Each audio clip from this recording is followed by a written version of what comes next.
Леонид Носов. Добрый день, уважаемые коллеги.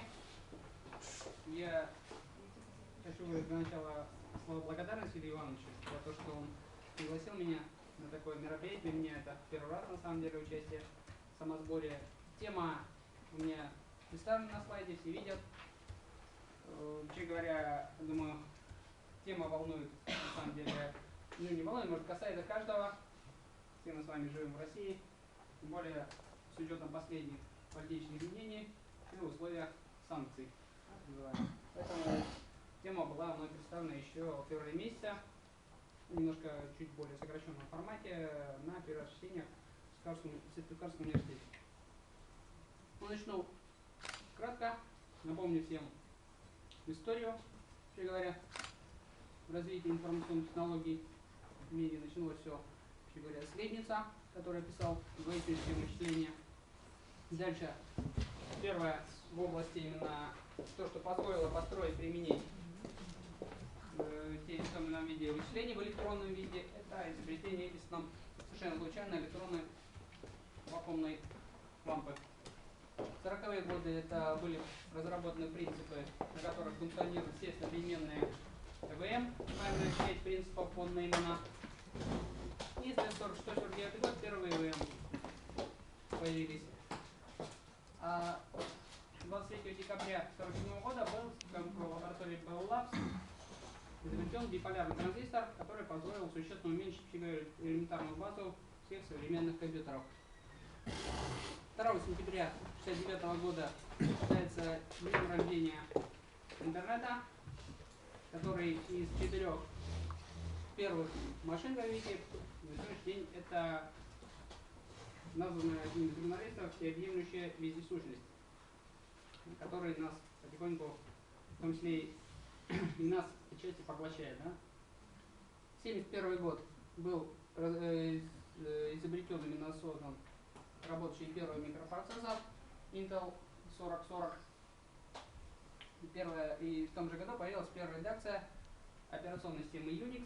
Это та операционная система, на которой функционирует весь современный интернет. В 1973 году появился первый компьютер с графическим интерфейсом Xerox Alta. Обратите внимание, сейчас вы не найдете в компьютерах фирмы Xerox, в принципе, и графические интерфейсы их тоже не увидите. У них была лаборатория молодых людей, которые представили компании Xerox учредителям, что вот есть такая хорошая идея создать персональный компьютер. У них был вертикальный экран, то есть сейчас мы привыкли вот такая ориентация, у них вот такая, это была представлена мышь, клавиатура, учителя сказали, да кто это купит. Мы все сейчас этим пользуемся. Вот те реперные точки, которые определили, вообще говоря, развитие всех и современное состояние всех информационных технологий. То есть, казалось бы, где здесь Россия, да? Давайте подойдем. Я для начала хотел бы задать такой вопрос, кто знает, как выглядели первые компьютеры? Огромный шкафы. Огромные здания. Или мейнфрейм. Там целую комнату. Именно первые компьютеры, то, что называлось компьютеры. 3 этажа. На самом деле компьютер это вычислитель. Девушка, которая вычисляет баллистические траектории. Вот не лампы, а вот именно вот эти девушки, которые стали первыми программистами уже, они именно были, по сути, первыми компьютерами. Ну, компьютер появился именно в причине того, стал создаваться, чтобы рассчитывать баллистические траектории. Потому что плотность информации, какой энтропия определяется натуральным логарифмом, а тройка ближе к 2,7, чем двойка. По этой причине вторая система вычисления гораздо эффективнее по вычислительным числовым характеристикам. И вот Всеволод Сергеевич Бурцев — это создатель процессоров Эльбрус. Вычислить систем на их базе. Как было сказано, в субботу я просто выступал на УМО по информационной безопасности, и там полицейский сказал, что Эльбрус это скоро будет наше все. Вот. Исторически подавляющее большинство были в том или ином виде аналогами иностранных ЭВМ.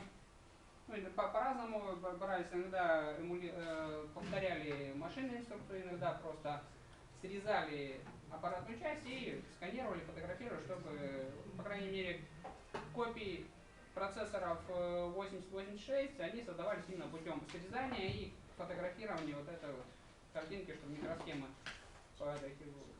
микросхемы создавать свои аналогичные полные копии интеловских процессоров. В большом зале именно в Ленинграде, что считает крупнейшей победой США в холодной войне, тот факт, что в Советском Союзе производятся компьютеры фирмы IBM. Потому что тогда самые крупные, BS и MES, они были по сути аналогами IBM, System Z, которые, и российские мейнфреймы, они копиями были IBM-овские, большей части. Я начну немножко шагнув вперед. В 2000 году мы уже жили в России, да, Российская Федерация. По причине того, что происходило в то время в части информационной технологии, была принята доктрина информационной безопасности Российской Федерации, которая определила как раз, что мы зависимы в части информационной технологии от Запада, сильно зависимы. Это было зафиксировано как одна из основных угроз информационной безопасности Российской Федерации. Началось все немножко раньше, полностью иначе зависимыми, а если с учетом желания некоторых западных стран не давать развиваться нам так, как мы хотим, а это может быть